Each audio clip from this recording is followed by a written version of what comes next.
এই দেশটাই প্রতিষ্ঠিত হয়েছে, এই রাষ্ট্র পত্তন হয়েছে নিজেদের ভোটাধিকারের সংগ্রাম করতে করতে। সশস্ত্র সংগ্রামে রূপান্তরিত হয়েছে, লক্ষ মানুষের রক্তের উপর দাঁড়িয়ে রাষ্ট্র পত্তন হয়েছে।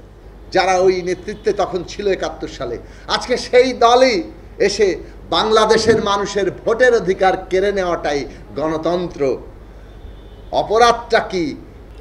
বাংলাদেশের অবস্থাটা হচ্ছে তাদের থেকে একটু ভিন্ন।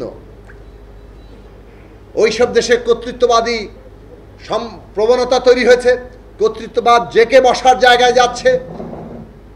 রাষ্ট্রমাত্রই তো একটা কর্তৃত্ববাদী, কিন্তু তার মধ্যে একেবারে ফ্যাসিস্ট একটা, একেবারে স্বৈরাচারী একনায়কত্বসুলভ যে চরিত্র, সেই চরিত্রটা যেভাবে ওখানে জেকে বসছে, তার বিরুদ্ধে মানুষ লড়াই করছে। কিন্তু ওখানে এখনো পর্যন্ত নির্বাচনী গণতন্ত্র একটা চেহারায় আছে।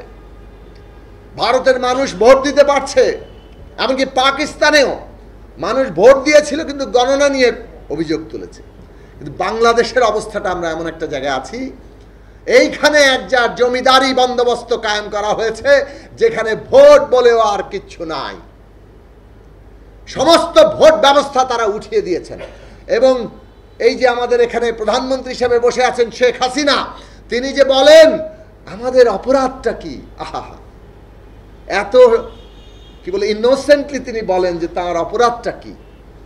আমরা পরিষ্কার করে বলি, আপনার প্রধান অপরাধ হচ্ছে বাংলাদেশের মানুষের ভোটের অধিকার কেড়ে নেওয়া, অর্থাৎ তার নাগরিক মর্যাদা কেড়ে নেওয়া। এই দেশটাই প্রতিষ্ঠিত হয়েছে, এই রাষ্ট্র পত্তন হয়েছে নিজেদের ভোটাধিকারের সংগ্রাম করতে করতে।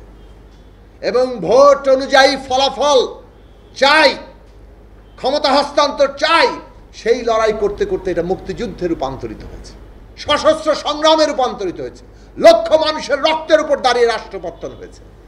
কিন্তু আমরা দেখলাম যে সেই দল আওয়ামী লীগ, যারা ওই নেতৃত্বে তখন ছিল ৭১ সালে, আজকে সেই দলই এসে বাংলাদেশের মানুষের ভোটের অধিকার কেড়ে নেওয়াটাই গণতন্ত্র।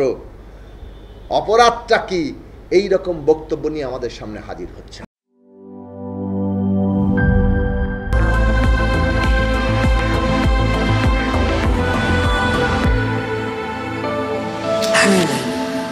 Be a show stealer.